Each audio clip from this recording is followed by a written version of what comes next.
Hello, welcome in for yet another video. So today we're doing the Sunday previews. So this is for March 20th, and this is going to be available March 26th, this Saturday. So let's take a quick look here. We've got the Avatar, Autark, and Aspect Warriors, Eldari reinforcements inbound. So these are all models that we've already seen and talked about, but now they're going to be available for purchase. So first up, we've got the Avatar of Kane. I know a lot of people were saying that the paint job for this model, for this like demo model, was not the best. I like it, but I can see with some of the artwork that they showed where it's kind of more like the Balrog, where it's more black flesh with the flames on the inside. They do have the flames on the inside here, but again, I can see with some of the artwork where it would have been kind of, I think, cooler done the other way. But I still love this model. It's such a upgrade from what it was before, but you can see the inspiration for it from the old model. You've also got the head options and weapon options. I love the spear. I've been reading a lot of different books lately that include the Eldar and the Avatar, and they've always got the Avatar with this spear where he's just hucking it across the battlefield and then draws it back to keep fighting. Like, it's just really cool, and I like the idea of the spear a lot. The head options, I like this head as a variant. The unhelmeted head, I'm kind of like, okay, like if you want to go for that, that's fine, but I still think the first head is the best option. So we've got the Shining Spears. Again, these bikes, I think that they could have done a little bit more with. I like the look of the bikes in the color scheme, but it's tough with the models being almost completely white to draw some real eye-catching stuff on them. So I think that they should have extended the fins on the head more and kind of made the helmets more elongated. They're guardian heads with a little fin on the back, and doesn't quite do it for me for the Shining Spears, but still good models. We have the Autark with all the customization options. Great. It reminds me very much of the old Firstborn Space Marine Captain model, which is actually in the range rotation, where you got the kit and you had like 20 weapon options for them, because that's what it used to be like for the HQ leaders for Space Marines. You just have all the options. So this is really cool. You got the new Ranger models. I like these a lot. They're very reminiscent of the old models, but with more movement. I like the posing of them as well. You've got the Shroud Runners. Again, cool. They're cool new models. I like the cloaks. I like the movement of these as well. Zipping around, sniping people. I like that idea. And we've got the new Combat Patrol, which again, we've talked about. I wish that, again, there was some more new models in this. I like that the new Guardians are in here, but I could, put the Warlocks in, maybe, right? Throw in the new Warlocks in with this box instead of the Farseer. So we've got the Tempest of War cards. So these are actually very interesting. These decks let you generate missions for your match play games quickly, and with thousands of combinations available, they'll really test your tactical prowess.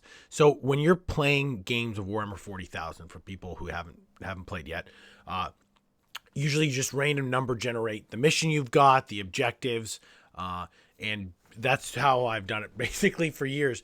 But this allows you to draw cards and just figure out what you're going to be doing. And I like the idea that you put those cards to the side, because if you're playing a bunch of games in a row, you won't get repeats. Because I know over the course of a day when you're playing games, you may end up doing the same thing. But I'm more happy to play, but it's fun that they're doing this. I just want to know the price. I know Chapter Master Valrek somehow got his hands on the price list and went over the prices, but I forget how much these were. I think they're between 30 and 40 bucks. If they are $30, I will probably get them at some point, because I'm getting new people into the hobby, and I feel like this is a good way for just quickly to get some missions out for people. But yeah, we'll have to see with those. And again, now we've got the range rotation. So this is the commander I was talking about that had all the different weapon options that you could do. He had like 5 different heads, all the bionic arms, everything, which was cool back in the day. Everyone knows how I feel with this. The only thing that I like with the range rotation, I'm confused with Forge World. I've never seen them do a range rotation before. When Forge World stops making stuff, they stop making it. And usually they don't announce it. They just pull stuff, and it sucks, because they pulled the old Chaos Dreadnoughts, and I would have bought them all. If they had said anything, I would have bought them all, but they just removed them from the store.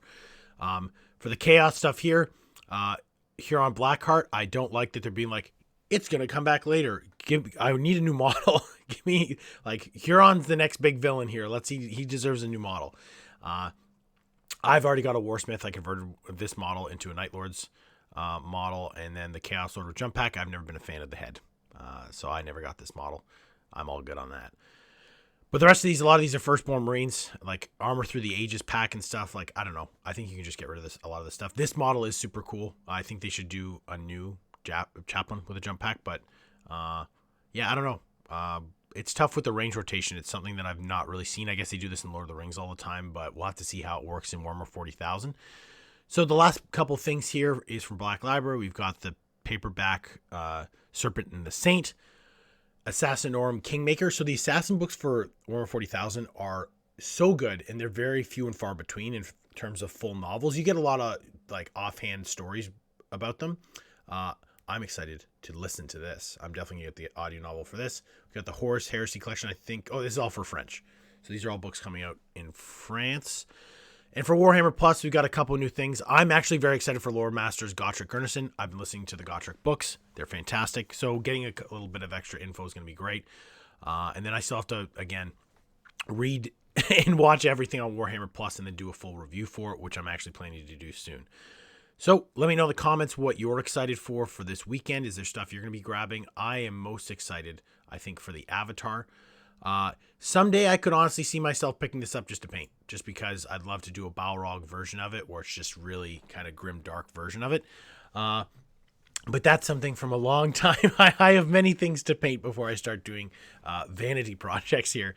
Anyways, again, let me know in the comments what you're excited for, and I'll see everybody soon.